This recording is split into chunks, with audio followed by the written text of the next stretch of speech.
Okay, so this app is called Videoshop. It has an orange icon with a little video camera on it. You're going to click the plus button to the top right and import a new clip. From here, you can choose your videos. I like to record in small bursts like this to make it easier, but to show you the hardest thing to do, I'm going to just pull in one longer clip. You can change the orientation under settings and make it square, horizontal, or vertical. Horizontal is best if you're going to upload it to YouTube. Square is great if you're going to do it on Instagram. After that, you can go to the, I think it's, let's see here, Resize. Click Resize if you want to maybe not have it so big. Here I'm just kind of pinching down with my fingers to make it so it's not right there in my face. Here we're going to go over to trim and click on the trim. It's a little scissors, and at the top you'll see trim, cut, or split. They have a little image in case you're not sure exactly which one does what. Trimming is nice if you're kind of fiddling with the video in the beginning and you just want to take that part off. You can simply trim that down. Same on the end.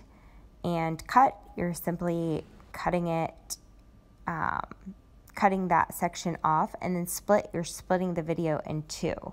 So you can also split it in two and then split it again, or trim on each end of the new trimmed shorter videos.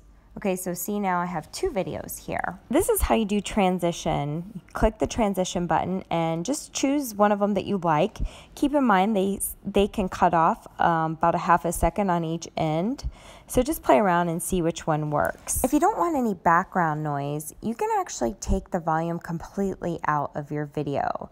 If you see the little icon right there on each clip, you can just go down and take the volume all the way down to take that out. You can click the clock button and that will actually change the speed for you. You can speed it up or slow it down.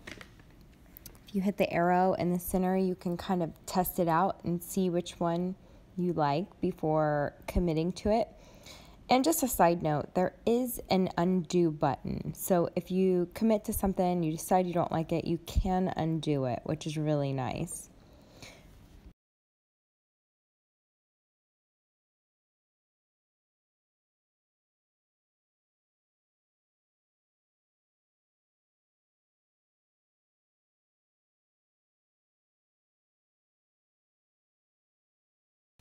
Alright, so if you click on sounds, you can actually add in music this way.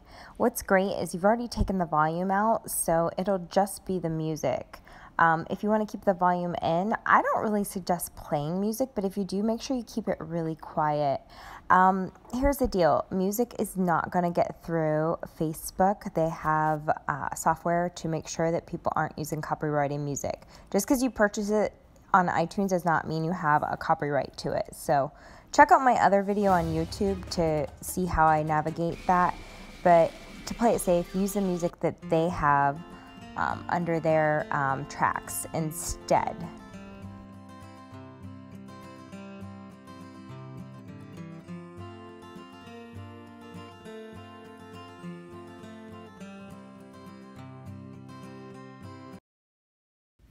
Click on record voice to record your voice. This is what I use a lot when I do any voiceovers, such as what I'm doing right now. Add in text that's easy to read.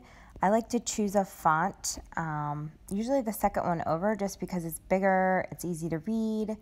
Also, if you look at the bottom where it says, I think it says stroke, that will actually change the text and make it so that it has a outline. So for example, if you write in black and you hit the stroke, it's going to give the black outline. Just toggle that over. And I like that because it's a lot more visible than whenever you are watching the video. And then you can just move it all around.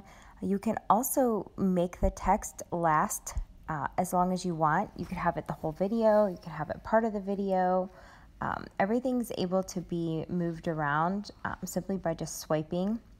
So it's definitely a user-friendly app.